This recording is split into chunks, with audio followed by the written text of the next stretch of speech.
पनवेलमध्ये मनसे शहराध्यक्ष योगेश चिलेंकडून डान्स बारवर दगडफेक, योगेश चिलेंसह 15 जणांवर गुन्हा दाखल। रायगडमध्ये सर्वात जास्त डान्स बार असल्याचं राज ठाकरेंनी केलेलं विधान।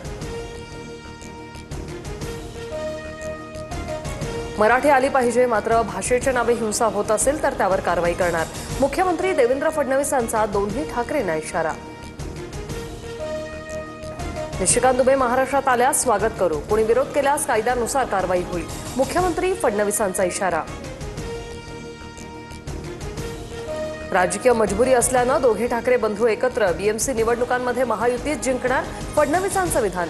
तर विधान भवनात उद्धव ठाकरेंना मस्करीत म्हटलं, आता ऑफर देण्याचा प्रश्नच नाही, फडणवीसांकडून स्पष्ट।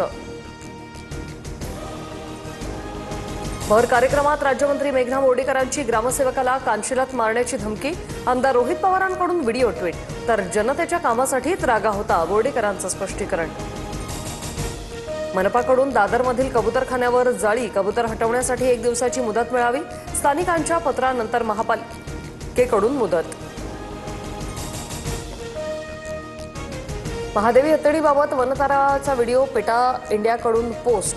महादेवी हत्तीणीला कोणता आजार, कोणत्या आहाराची गरज, व्हिडिओतून माहिती। माधुरी हत्तीणीचं तिथे आरोग्य आणि संरक्षण हा आमचा एकमेव हेतू, वनताराकडून स्पष्ट।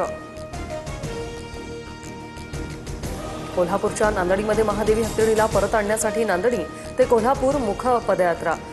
राजू शेट्टींसह सर्वपक्षीय पदयात्रेत सहभागी। वसईविरारमधील बांधकाम घोटाळा प्रकरणी अनिल पवार आणि रेड्डींची चौकशी सुरू। बांधकाम परवानग्या देण्यासाठी प्रति चौरस फुटांमागे अनिल पवारांनी 25 रुपये दर ठरवल्याचं तपासातून समोर। डीपीसीच्या निधीवर आता वॉच राहणार, शासन निर्णय जारी। प्रत्येक 3 महिन्यांनी सरकार जिल्हाधिकाऱ्यांकडून अहवाल घेणार।